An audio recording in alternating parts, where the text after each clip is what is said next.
let's talk about the monthly report. A lot of what we're going to see today is 3.23, but I'm betting a lot of it will also be 4.0 kind of stuff, which is very exciting to get to read into.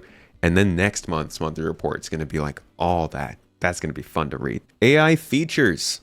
Throughout April, AI features put significant effort into the Alpha 3.23 release, specifically the Copion creature that we found across planetary surfaces and in caves that we still haven't found. We're really excited to share this new creature and the gameplay possibilities it provides. Copions are the first of the creatures we have been working on and have posed many challenges during their development. We also had, I bet they were biting them. It's always a problem with dogs. It's not actually, my dog's great, never bites us. She's lovely. She's super gentle. We also had the pleasure of bringing all the hard work of other teams into a cohesive whole AI features team. New features added for creatures include ground alignment tech, which allows them to appear correctly situated when moving across the terrain, and the ability to attack in formation. The attacks themselves require motion warping and melee attack technology to connect with the player. The team also put a lot of effort into ensuring that these functionalities work well across different environments. Are they good? Has anybody been able to encounter these things? The new fauna? I have yet to find them. AITech. Last month, AITech focused on planetary navigation mesh, with the version implemented recently receiving significant improvements. Firstly, they removed generation limits over planet latitude, which gives stronger coupling with planetary terrain patches, allowing the nav mesh to generate correctly over the planet efficiently. They then improved generation response at lower frame rates so that movement over planets in non-ideal performance scenarios results in acceptable nav mesh generation times. This is a long-term one. Navigation mesh, I think, was 3.17.2 that came in. That was, what, 2 summers ago? During the wait for 3.18? Wait, am I blanking 2023? What freaking patches did we have 2023? That was, yeah, 3.18 and then 3.19. Yeah, so 2 summers ago was 3.17 too. And they've been building on the planetary nav mesh since then. I'm glad it's working enough for fauna to use it now. The multipath code was then optimized to execute faster, which will result in quicker generation of paths into, out of, and between usables. The team also enabled failure detection code in the movement system component to identify and fix situations where NPCs were standing on usables or out of the nav mesh. And I don't have much experience with that, to be honest. Another key feature worked on was the Boids system. Boids, used for the new Marok creature. I don't know if I said that right. April saw the devs improving network synchronization and extending the system to support audio triggers from different agent states. Several optimizations were also made to the overall code. Significant time. Read it twice. Significant time was spent verifying multiple parts of the AI system after evaluating the EPTU optic profiles. For example, the team optimized some of the navigation code involved in the destruction of navigation links and navigation volumes when larger outposts stream out. You may notice I'm not adding much context to this part because I don't really know what they're talking about that much. Sorry. So we're just kind of scooting through. The Pathfinder was also switched from running in using background jobs to batch jobs. The main pool that serves requests was split into 2 to better serve multipath and standard path searches. Moving the calculation into batch jobs allows an increased number of calculations, which provides much faster results and utilizes more CPU time where available. I know what CPU time is. Utilizing more CPU time, I know that's positive, so that's good. These jobs are lower priorities, so they can always provide space for more urgent calculations and continue work across multiple frames. This should result in quicker response times for NPCs at lower FPS. Okay, see now, that's all you gotta say. You could have just replaced this entire category of text and said, quicker response times for NPCs at lower FPS. In parallel with supporting Apollo Subsumption Editor, there it is again, AITech are also working on a new UX design for their internal tool. Oh, that's exciting. Wait, that's actually really exciting because their internal tool has looked basically the same for like 7, how we go over this every single monthly report for all of you who are here every time, and I see you in chat. We've got video here from like 2017 looking at the subsumption editor, and then we've got video here from 2023 looking at the subsumption editor, and it's pretty similar. Progress was also made on the spaceship combat behavior, which is planned for release in Alpha 3.23. All NPC fighters now use this behavior, which involves them using limited ballistic ammo rather than infinite rounds as before. Love that. Finally, for AI tech, they implemented point defense cannons that will protect capital ships from incoming missiles. Every single piece of like AI and gameplay functionality that has to do with capital ships that they mention here is going to be gold this year. Because they're gonna start talking about capital ships, I think, a lot. That's going to be a huge sell for the next couple of years after they get that tech online. Animation! In April, the animation team worked on various creatures, including 2 predators and a prey animal. So, is this more? This is 2 more or 3 more creatures? I hate it when they don't name them, or like they don't specifically say that they haven't named them. Because this prey animal could be the Kazi Grazer, the space cow. Or this could be a completely different prey animal that lives more in the wild. These 2 predators, one of them could be the Copion, right? They could both be the Copion and the Marok. I don't know who these are, so we'll have to see, I guess. They also spent time polishing player movement in space and when prone, which will be live in 3.23, and implemented hit reactions for when AI is out in the open. The facial animation team continued to develop facial animations for various game elements. That's a good line. That's huge. Hold on. I gotta tweet that. That's a great piece of news there. So we are into the art category, which you know what that means. It's like the pseudo ship news category where it's kind of ship news, but it's also just ship art news. So you kind of you read it and you weep, and then you realize it's not everything. So let's not get too carried away when we read the art on the ship side, yeah? But also let's get a little carried away. First, characters though. In April, the character art team began work on 2 specialist armors. Oh my god. Reworked a utility armor and supported freaking hell request for the character customizer. I hope that utility armor is the gray cat. I bet you the rework of this utility armor is adding something specific to it. They're gonna re-release one of these armors, and it's probably gonna have something similar to the dynamic crosshair. This one. We already have this one in game. I hope this is the one they're reworking and they're giving it something specific that makes it like special for utility people. That'd be awesome. And then what was the other thing they said? They're working on 2 specialist armors. Don't know what it could be, but they have done a lot of armor talks in the past, and they've shown us some of their ideas for it, kind of how they want to create utilitarian style armors that look different and have different styles to them. Here's that gray cat armor. And this is like an exploration armor that they had. So they've certainly played around. Oh, this is in the game. They've played around a lot with the idea of specialized armor, and they're ready to dive into it from what we've seen with the crosshairs and what they talked about at CitizenCon. Cool to see that the art team's on it. The character concept art team continued developing specialist armors and completed handoff sheets, and the hair team kicked off new hairstyles for Alpha 4.0 and undertook R&D on fur. Huh. I guess I didn't think that, like, fur would be different from hair, but there's probably something about it. Like the fact that it's all over the body, maybe? The ship's team progressed with the RSI Zeus, continuing with the beauty and polish stage. The cockpit is now in gray box complete, which established the standard for the remainder of the ship. The habitation area is receiving the last elements of polish, including resolving the ceiling and personal storage areas. The cargo room ceiling had a pass, and the devs began finalizing the walls. The mess hall is nearing completion, as is the central hallway. Hold on, let's see if we can coordinate, or like, let's see if we can get an idea of what parts of the ship that was. So this design has changed since this presentation. But again, the beginning of the process.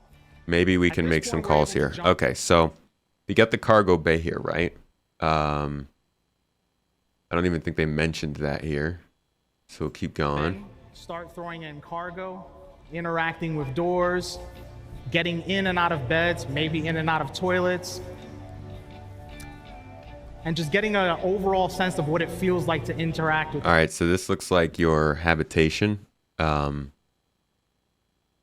So this part is receiving the last elements of polish. They're all done with this room, basically, art-wise. And it is very common that in this stage, we will make some adjustments from the original plan.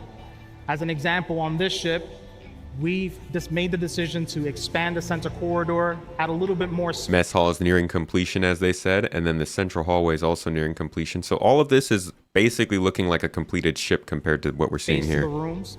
And as a result, that's going to make it much smoother experience for players to traverse the interior of the ship, as well as for AI to traverse the interior of the ship. We've also expanded the main airlock that leads to the enter-exit ladder. Then there's this part. In the cockpit. Cockpit's gray box. So it's still going to be a little while for the cockpit, I think, because gray box implies that they've got more work to do next month on finalizing and polish, and then probably another month for the check, for the go no go. I won't say that it's going to wait until 4.0, but Zeus is definitely not coming Invictus, and I think it's only coming in the 323 branch if this branch extends out to September, or later. If we do go to 4.0 in August or something, and that does somehow happen, I do think that then the Zeus will just come with 4.0. So like a late summer kind of ship, in my opinion. Work on the exterior also progressed on it too, which now has a significantly increased level of detail throughout. The team are currently going through all their sections to ensure they have the same level of detail. Ships also started looking at lighting, including a pass of every room, and the entire exterior. Following this, it will be outfitted with proper fixtures. Okay. Yeah, I do think they have some surprise ships geared up for this summer, definitely for Invictus. They're going to push hard at Invictus this year. They clearly are, they're tightening their belts. They need to get some good funding this year. They're gearing up for a big launch of Squadron. May is like their second biggest week, but if you look up Star Citizen on Google Trends, not Star Citizen, but Star Citizen, and then you do it worldwide, Mr. Worldwide, and then you go and you look at the past, let's say 5 years, you'll see that it peaks right here in May, this week in May, and then this week in November, and then this week in May, and then this week in November. Back here, it's that week in May, and that week in November, and that week in May, and that week in November. So they really, really, really care about November and May. That's why they had to get 323 out early. That's why they're definitely going to be pushing this hard with marketing, with ship sales, with in-game events, with like it's going to be good. It's going to be solid because there's going to be a ton of stuff to do. But also it'll be a big funding moment for them. So for all the people who like aren't interested in buying ships and stuff, definitely take advantage of all the stuff they're going to do in game, because they're going to let you fly ships for free. They're going to have a special expo in the game where you can go and check out some of the upcoming ships.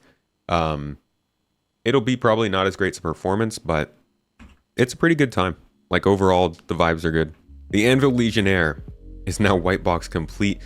No requests were made to improve its usability when boarding hostile vessels. The devs are currently exploring options for collapsible cover built into the boarding tunnel. One thing I'm really looking forward to in this upcoming quarter is more explanation about the hacking gameplay that the Anvil Legionnaire basically has to launch with. Like, this is our only sign of hacking in Star Citizen since the longest freaking time ago. I think it was since they dropped a teaser image of the hacking tool maybe a year or two ago. But it was a while back here when they last talked about any form of hacking whatsoever. It's just years. So we'll have to see what they do with that. Probably, I hope inside Star Citizen coming up. Okay, elsewhere, Resource Network work has finished our 10 ships. Finished 410 ships. Legacy updates were made to 3 additional ships to support new selection of paints. 10 ships going in the resource network. That's not bad. I wonder what kind of rate this happens at.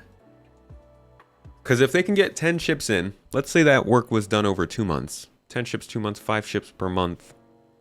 60 ships, I think, would cover the majority of players if they went with the 60 most popular ships in the game. That would take them, at that rate, 12 months. And they're probably going to go faster than 5 ships a month, right? Once they got a knack for it, especially considering variables and stuff. If you can hit 60 of the ships for the resource network by the end of this year, that's pretty good for getting them updated. And that means that those gold passes are going to be a lot easier in the future too, if you already have the network going on.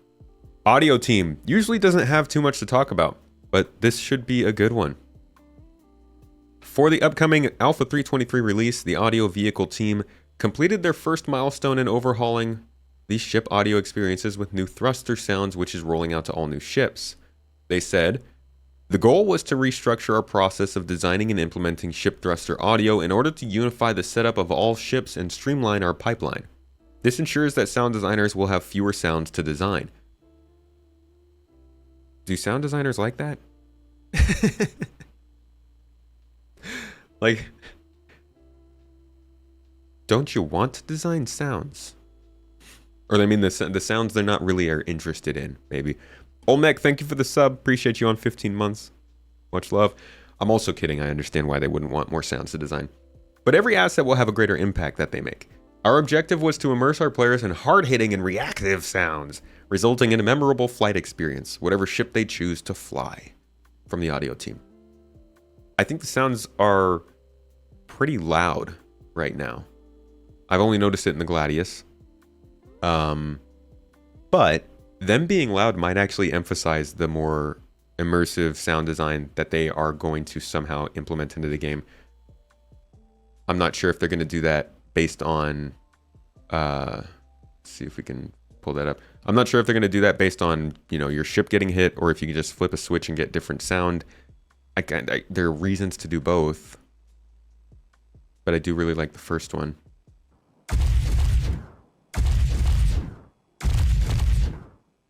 But it's not just about feeling powerful. Changes in audio can create a sense of danger, of being out on your own and under threat.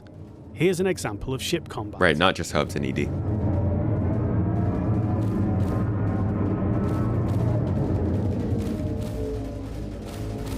Sounds good. But what if we wanted a little more realism?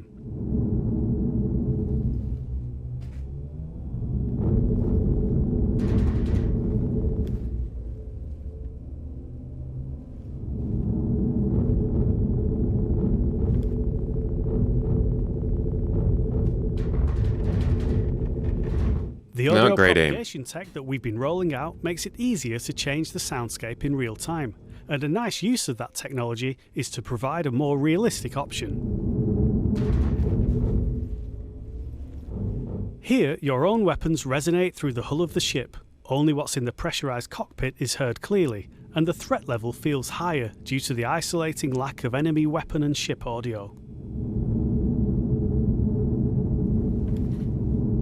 So this is something that's coming. This was from CitizenCon last year. Making these changes creates space in the audio, both spectrally and temporally, making impacts seem bigger, more damaging, more of a problem for the player. I'm guessing this is something we'll see in Squadron first, though. This realistic mode isn't limited to the flight experience. Really cool effect. It's going to sound great, especially when you've got like radio chatter going on, and in Squadron you'll have like the music playing. That game... Look at what they're doing with all these systems. That game's going to be like playing through a freaking movie. And they've got Jeff Zanelli doing the soundtrack for it. Like you're playing alongside these A-list actors. It's going to be crazy. It's nuts, especially with the way the trailers looked. I don't know if it's worth all of this, all of what it's gone through to make it. And I certainly freaking hope that the writing is good. But from what I've seen, it looks like it's going to be a spectacular experience, at least. Like, you're definitely going to be immersed. Anyways, that little audio tangent. They are now also using a shared and extensive set of game parameters that modulate different layers in a variety of ways. This paired with a more extensive matrix of generic assets designed to fit manufacturers, classes, and sizes of ships results in a much more granular and interactive experience for the player while giving every brand a clear sonic identity. This is supported by bespoke sounds made individually for each ship to give them all unique flavor. That is going to be great. Finally, for vehicle audio, the devs introduced a very early state of manufacturer-based soundproofing. With this, each brand will have a unique soundproofing profile, heard when players are in first person to further improve immersion. The new thrusters and audio features were rolled out with the Anvil F7A Hornet and will be utilized on every ship going forward, with the team converting older ships periodically. I like that. I like that it's they're talking about it from the first person here, because when you're running through ships right now, you know how like you hear that canned kind of rattly noise of the ship whenever it gets hit by a shot? That's going to be really cool when that sounds different based on your ship. Like when it hits an 890 jump, it sounds solid. Sounds like you're protected, you're good to go. And then it hits like your caterpillar. Sorry, Drake, but you know that's what they're going to do. You can see in the Drake ship the insulation's coming out the side, like it's gonna rattle a little bit, and that'll be pretty cool that comes up. Speaking of sound, good lord, you want me to sing? Okay, for everybody who's about to hear this is because of Frisch. The audio team polished the first ambiance pass for distribution centers while continuing to develop new systemic ambiance. Although this new system is still early in development, the team were also added into the distribution centers, improving ambiance for players at these locations. Alongside this, the team finished their pass on the new features for Alpha 323, including wildlife. I hate you. The community team started the month by celebrating Triggerfish with the announcement of the Misk Raptor, the ultimate weapon in war against garbage. They also supported the April Fool's Arena Commander mode. Could improve on the highs, probably. Community support continued on Overdrive, including the Overdrive Initiative FAQ. Boop-a-da-boop. Yeah. Regarding upcoming updates, the team published the Alpha 323 Patch Watch, which highlights the features and improvements that do not appear on the public roadmap. The team also supported the live release of the Launcher 2.0. Motherfucker. A full revamp of the application with the ultimate goal of serving as a reliable tool for the community. You can sing blues pretty well. I should probably start just taking lessons so that this is actually a fun experience. Core gameplay. Let's go. In April, the core gameplay pillar closed out features and prepared them for release in Alpha 323. A significant amount of time was invested into polishing and bug fixing, as well as reviewing feedback from the community to improve features where possible. We do get some bug fixes here.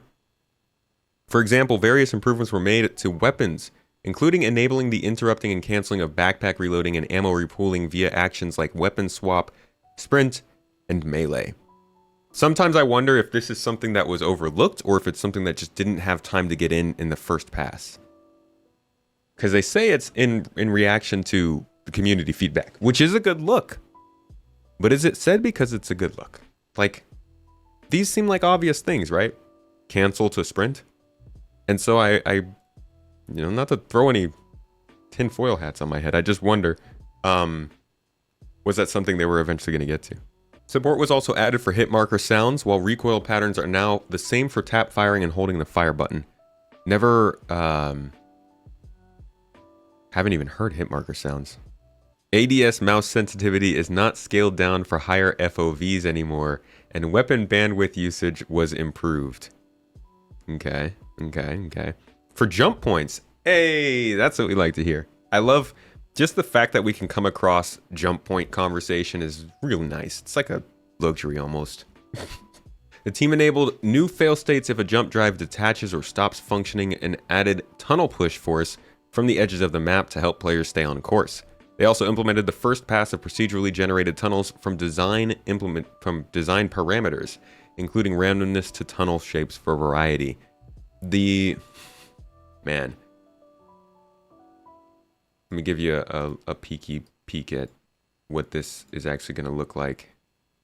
It's quite funny that this is how jumping between systems is actually going. I kind of didn't expect them to stick to the whole, you're getting dragged through the pulsing chasm into the next system, but this is how they're going to do jump points here.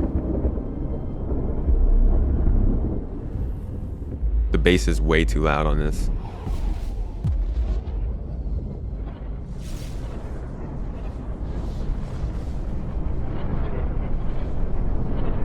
Actually, that doesn't even give you a great idea of it. That was so fast.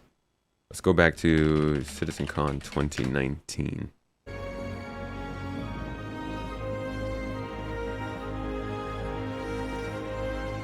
That's actually a super cool view. See that one? How good that is. That looks awesome.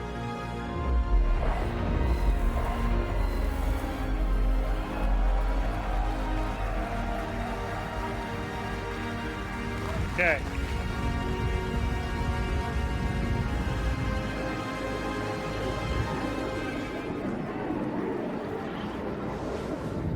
So going through a wormhole is a little bit like riding the rapids. You don't really have much, you have lateral control. But it's being on a current. You're being pushed on a current. Yeah. And you've got to keep inside the boundaries of the wormhole. And actually, if Sam gets a little close, you'll sort of see interference on his screens. And of course, Stanton's just... You get the idea. So here's kind of what they were talking about with the tunnels last time we got an update. All day, that still blows my mind. Wormhole itself. This is it's a separate scene. Actually, in the game, it's part of an object container, so we stream this in. The kind of we've had like a new entity built. I don't know a great deal about the entity. The awesome part of this is as you're traversing through the wormhole, we're actually going into a completely new system. You know, we're not faking anything here. We're actually traveling to a new system, and even myself working on this every single day, that still blows my mind. I'm still kind of completely taken aback by the technology that we're able to kind of bring with this game.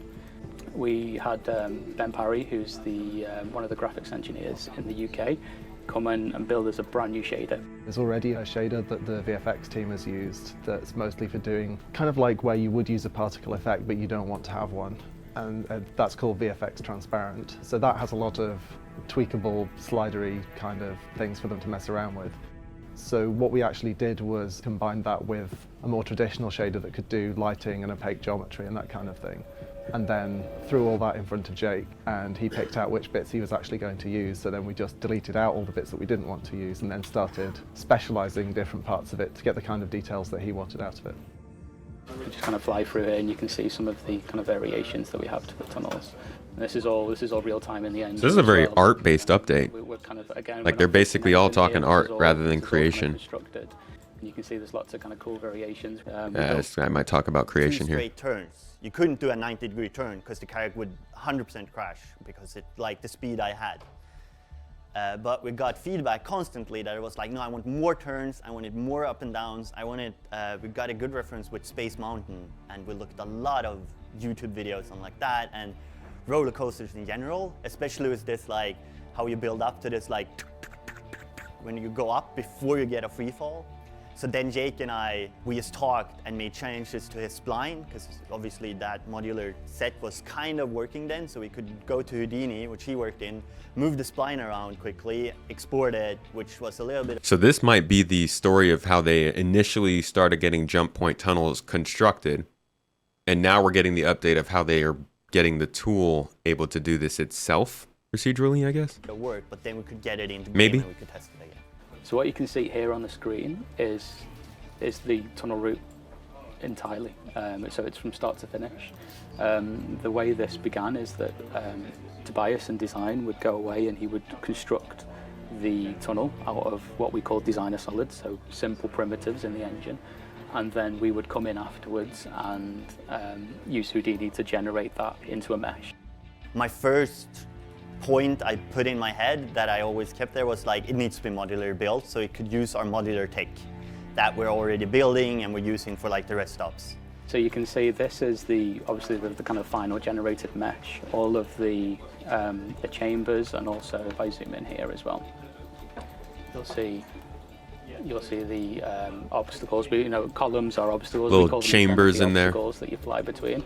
They're all procedurally generated. Yeah, the shape is not the surface of the tunnel as it builds the mesh.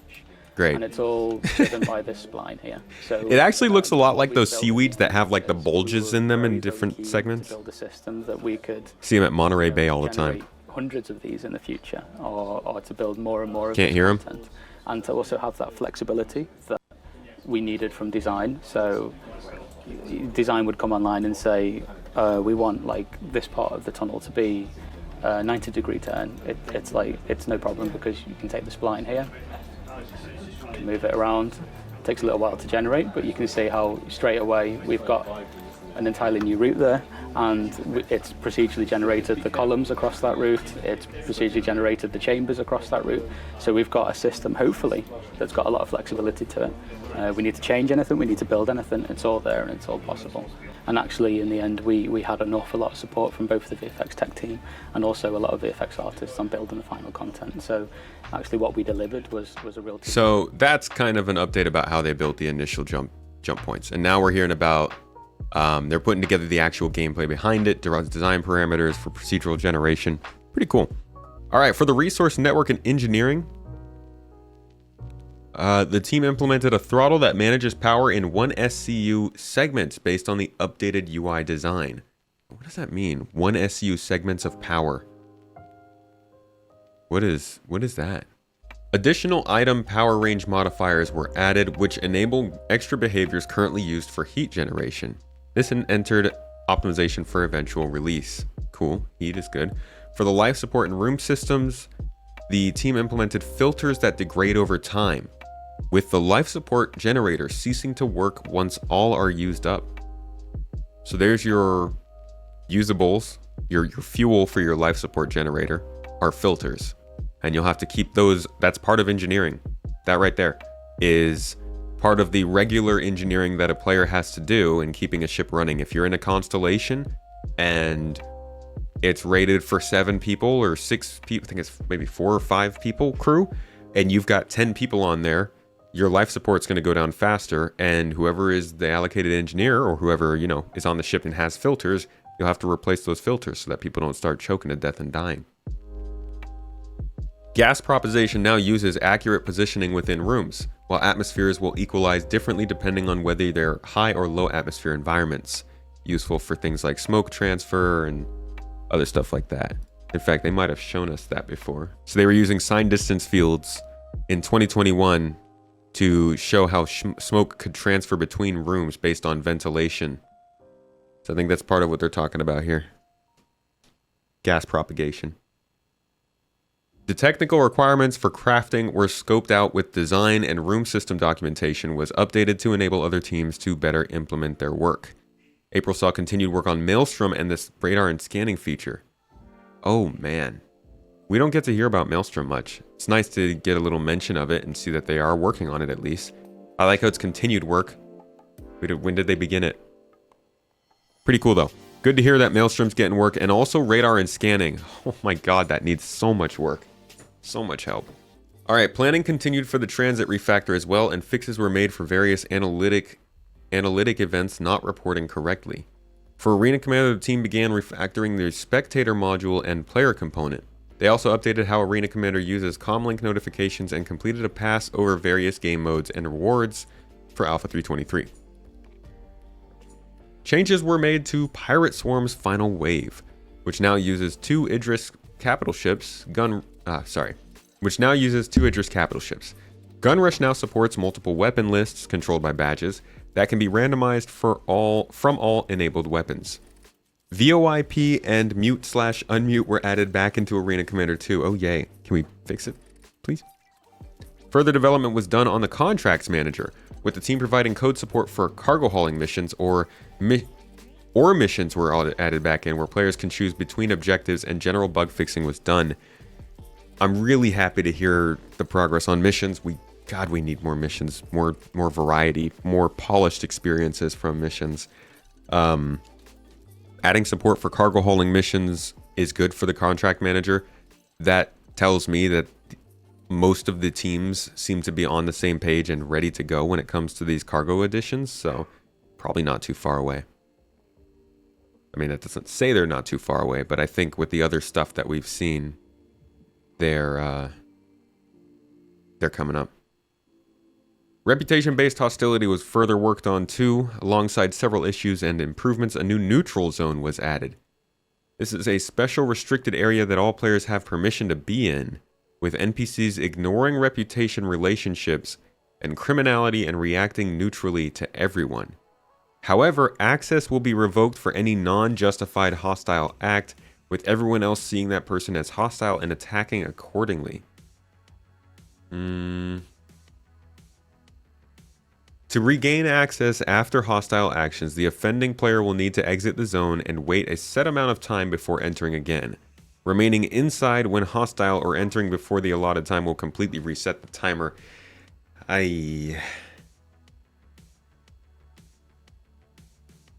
don't like that. I can't say that there is a way to get around doing this for the thing that they want to do, which is basically just make a neutral zone. But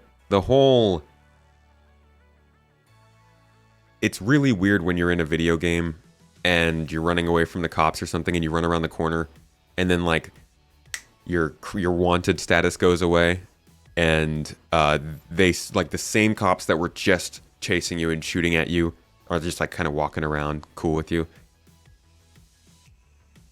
I don't know. That's how does this work with reputation? I gotta think about that more. I didn't read that before. For cargo, the core gameplay progressed with freight elevators, item banks, and persistent hangars. That's good. We like some progression there. In-game branding team. Last month, the branding and vehicle teams worked closely to create brand identities for upcoming and existing vehicles within the game. They're going hard on the branding stuff. That's good. They also continued to develop an in-house tool for all manufacturers from ships to signage. This will be a versatile and an invaluable tool for everyone working on the game and lead to the unification of the different brands across the game. They're focusing a lot more on this over the last year. It's good to hear. It's also interesting to hear that they're acknowledging inconsistencies in what they had been doing before, and I look forward to seeing how that tightens up. Alright, Interactables. The team completed their work on fire extinguisher recharge cabinets, including both high-tech and low-tech versions. These will be placed in hangars for convenience and aid in ship fire gameplay. Can I take it from the hangar and, like, does it replenish itself? Can I get unlimited fire extinguishers that way? How does that work? Industrial cargo containers had their final passes for art, including branding and signage, giving them more credibility as cargo container storage. It doesn't look like they put any UI screens on this. Something I was looking out for on these boxes going forward. Are these really that much different from the crates we already have? I do really like the SCU limit. I guess there is some more polish on it for sure in terms of branding. Lighting spent time in April polishing distribution centers before moving on to instance hangars and freight elevators, with the aim of making every interaction an engaging event. Cool. Locations team spent April closing out features for Alpha 323. For example, the Sandbox team completed distribution centers, adding the last elements of polish before shipping. The team are looking forward to players getting their hands on these locations, and will be looking for feedback that they can take forward as distribution centers evolve in the future. I think I'm going to do a video on them later on in the summer, because they're a big deal location. I don't normally do like feedback kind of stuff, but I do want to be able to speak towards these locations because I feel like they're going to be really significant for the game going forward. And we got to get industrial gameplay going on there, right? We got to get exploration opportunities there, localized gameplay there. Or at least let them know we like that. Sandbox team. They're currently working on finalizing the last few outposts going into Pyro for Alpha 3. Whoa. Whoa. If I say the word alpha without even paying attention, my mind automatically starts saying 3 point something. Like my eyes saw Alpha 4.0, but my brain said 3 point, and then I stopped myself. These last 6 years have been woo. Gonna have to see a therapist about that. Kidding, I'm kidding. But they completed the last few outposts going into Pyro for Alpha 4.0 while supporting other locations teams with their tasks for upcoming patch releases. Good to hear that. It's actually really funny that we're reading stuff like that because they wanted freaking Pyro to be in so long ago. The Pyro we're getting now, I'm assuming, is much different than it would have been a few years ago, but damn. I got it. It's been a little while. I look forward to seeing what they've done with Outposts and Pyro. They were already pretty cool when we saw the tech preview in November, but clearly they're getting a lot more time to work on it. Mission design. This is where the good stuff is. Last month, Mission Design continued to polish content for Alpha 3.23, including Xenothreat and fauna-related missions. They also made quality of life improvements to missions, including missing persons, and supported content for distribution centers. I think the missions team is going to drive a lot of this game's development. Like, more and more. We have a lot of sandbox elements. They need to definitely build up the mission selection, and I think that might be a big focus for them. Because we haven't seen the investigation missions yet, right? We've got the bounty hunting rework coming up. We've got cargo missions coming in. We still haven't gotten those mining missions they're doing. We know we have a new dynamic event with Blockade Runner. We're getting a revamped Xenothreat. Pyro is going to have its own unique mission set and stuff. I really, yeah. They're going hard in the paint.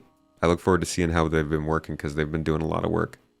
Work was done on the new contracts manager to ensure it has all the existing functionality alongside improvements. They also made the commodity update journal entry a lower priority notification and reassessed what missions notify players when they are available. I'd love to know why they choose which missions notify players.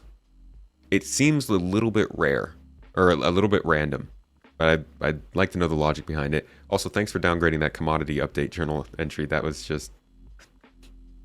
I don't think it's going to matter until the prices are more dynamic anyways. Further bug fixing was done for Overdrive Initiative. Yay! The team then used the extra time until the cargo updates to add additional high-quality content and further polish the cargo hauling and kill and collect missions.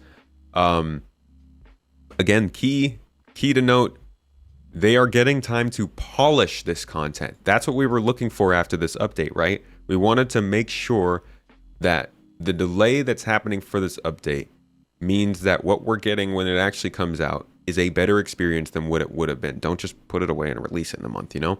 So I hope this holds true. Higher quality content, further polish going into cargo hauling is good to hear. Let's hear what the team actually said about it. The various shipping companies of Stanton often outsource cargo hauling to freelancers through contracts. These job board missions task the players with picking up the designated cargo shipment at one or more locations and offloading it at one or more locations. These are basically our box missions. At their core, these missions will test the player's knowledge of their ship's specs and their ability to weigh the time spent loading and traveling against the payout. I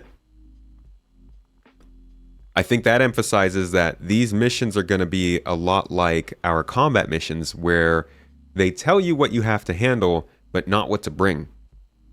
Maybe they're going to say like, oh, you should probably have a medium-sized ship for this because it's pretty heavy.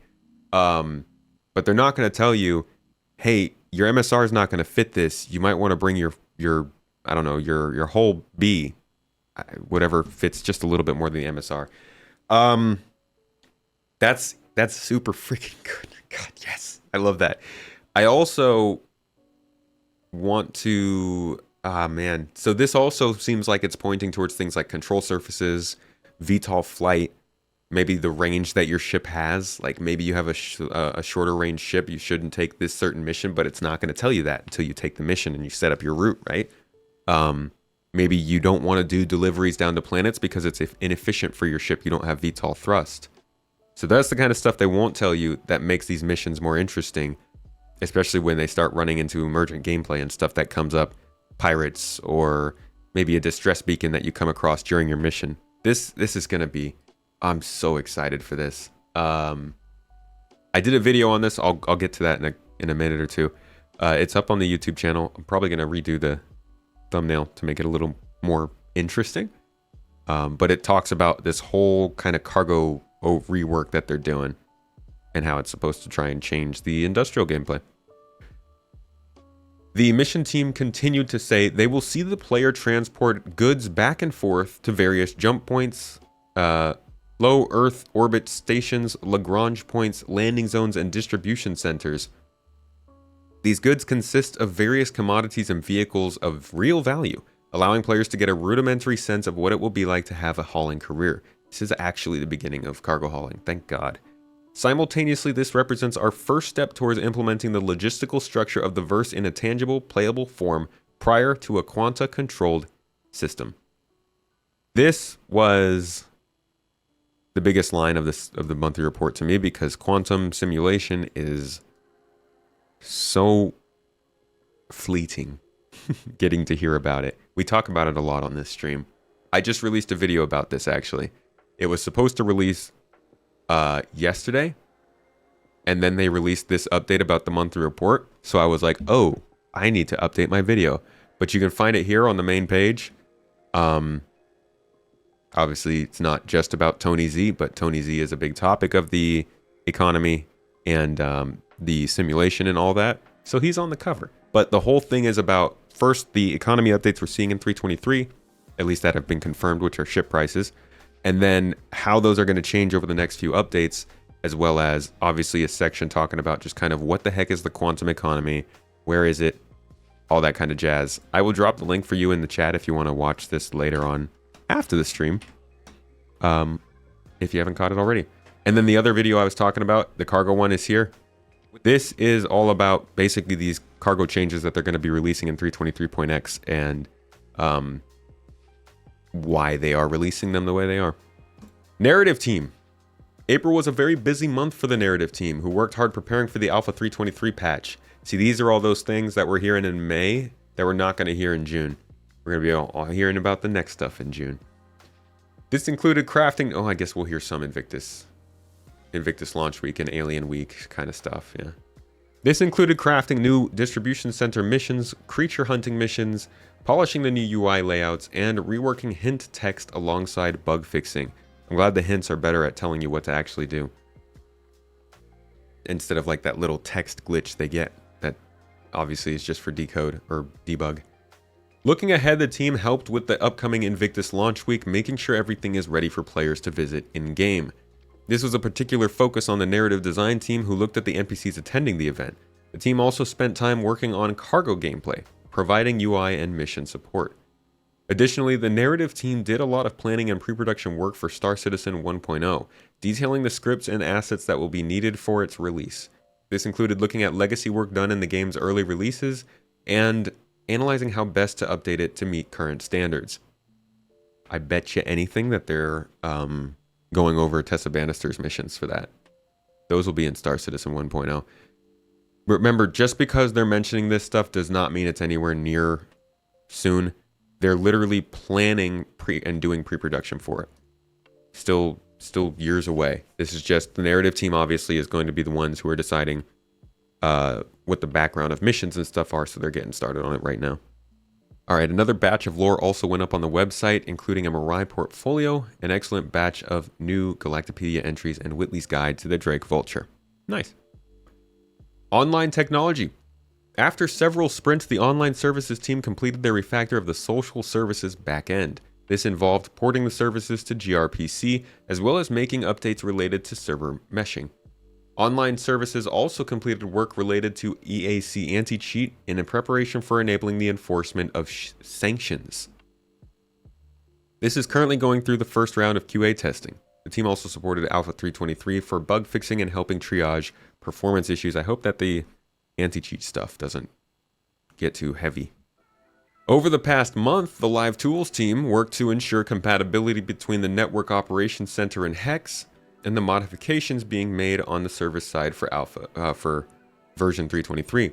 They're also implementing new modules to assist different types of users. The Hex tool is used for quite a few different things, but one of the most interesting parts of Hex is actually that it's used to track the reputation. It's kind of important for making sure that players actually progress through the game. And you can find the best look at it by going to Turbulent's website, which they have a really nice website. You should visit it. Turbulent, by the way, is a studio owned by Cloud Imperium Games. They've been working in the industry for quite some time, 20 plus years. But they also work in other industries like film and just general tech. They just are a tech-focused company that builds solutions for art firms, kind of. They've worked with Star Citizen and Cloud Imperium Games for like 10 plus years, and they like it, and CIG likes them, and they've done a lot of work for like the website and server meshing and all that, so they bought them. And one of the things that they've been building is, or at least helping to build, is the reputation tracking tool Hex.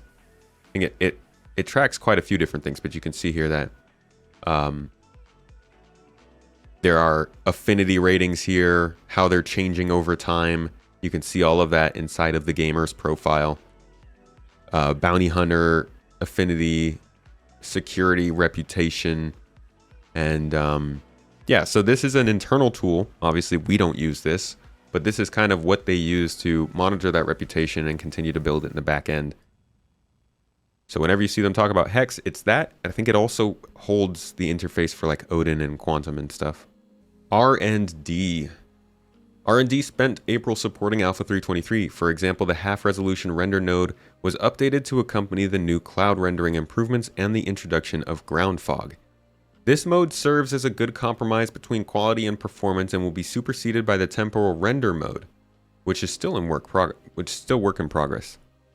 Improvements include the cleaner rendering of silhouettes and foliage, less blurry results from orbit, and better low discrepancy sampling.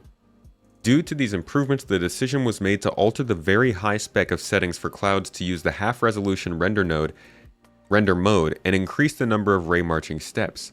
As a result, players will see more consistent and less noisy cloud rendering, similar to the new photo mode quality settings, so they're improving the very high setting as well. This is at reduced GPU cost compared to the previous very high spec settings. This will hopefully allow more people to enjoy the new high fidelity rendering improvements in-game. Go to £10.42 to see some good results on that. He's always got great testing there. Additionally, further support was given to the rendering team to roll out PSO caching and request collection to eliminate PSO cache redundancies and certain shader flags for vertex position and texture coordinate modification. I don't know what that means. This is to minimize the number of shaders and PSOs needed to run the game. Okay, sure. Support was also given for various Vulkan issues that were revealed during PTU playtesting. Longer term, work progressed on the temporal render mode, which they talked about earlier. All confidence metrics, which are used to decide whether to keep history data after reprojection, now also factor in scene motion and depth. The temporal render mode was also tested against the various temporal upsampling solutions supported by the renderer. Hui, okay. R&D it's a lot. Let's get to tech animation. The tech animation team continued to generate and implement new head assets to the DNA gene pool, and are not far from completing the initiative of 40 heads for each gender. Ooh, nice. That's a lot of heads. That's 80 heads, huh? Many devs are currently dealing with the complications of players and NPCs putting on and taking off clothes live in the engine. Oh no, who would have thought?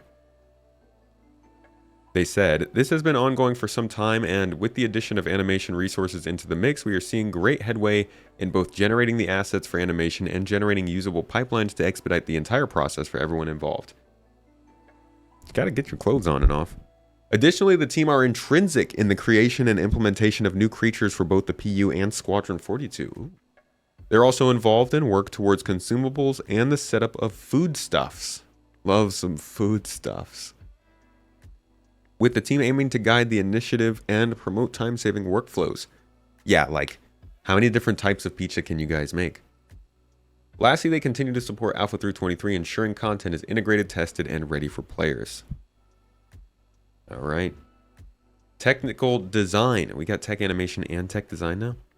Technical design provided general tech support for Alpha 3.23, including fixing bugs and affecting doors and fuel tanks not exploding in the new distribution centers.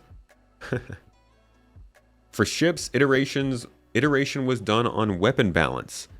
An AI followed director feedback. For the latter, an easier AI behavior was created for use in very easy and introductory missions. Okay. So kind of making it a little easier for new players, maybe.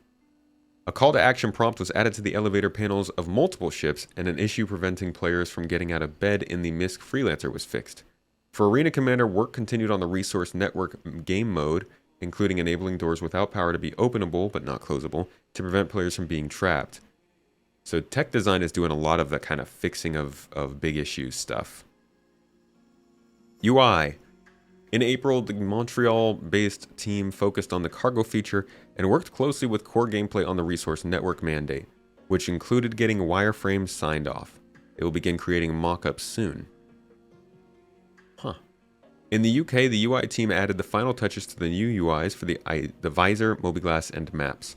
They added the final missing features such as the chat window and the law widgets too. Updates were also made based on player feedback, such as reducing the hologram effect on the HUD and bringing back differently shaped quantum travel markers. Oh god, thank you. That was not great. The team spent time polishing visuals and bug fixing as well. Again, this is something that I'm like, did they really need us to tell them that? Or were they already planning on fixing that at some point? And look at this. We have spoken about the HUD and the holographic features, the double text. Everybody made an uproar and they've made some changes to it. They also acknowledged that in Inside Star Citizen, I think last week. So like, you know, they listen. They get there. VFX. Last little bit, VFX. Last month, the VFX team focused on bug fixing for the upcoming patch. This involved playtesting the game to find major issues that needed solving immediately or identifying smaller issues that were safe enough to fix without risking creating other bugs. They also worked closely with graphics and Planet Tech to ensure that supporting effects for water were working as expected and not too expensive. They also worked on a variety of vehicles for an upcoming release. That is your April 2024 monthly report in some level of detail. We were more detailed towards the beginning, but a good one. There's some good stuff in here. As always, the core gameplay section has a lot of great stuff, but mission design also has some great stuff to say, it seems like every month. I think that next month's will be even juicier because we'll have 3.22 in the past. Like if you're getting updates on stuff you've already seen in ISC and even in our own videos, it doesn't hit as hard. That's part of the Star Citizen cycle. Until you can play a game that's really fun, you get excited about what's coming next. It's not as easy to get as excited about it if you've already played it and seen it. So next month's I think will be a lot better because we'll be reading 4.0 stuff. We'll be reading about stuff they're working on for the summer. And I guess some polish on the stuff they're talking about here. We'll also probably hear some good ship stuff since we'll be seeing, Alien Week right then? That was your monthly report though. Let me know what you guys think in the comments, or if you're live on the chat, and say that here too. I'm excited for it though. It's looking good.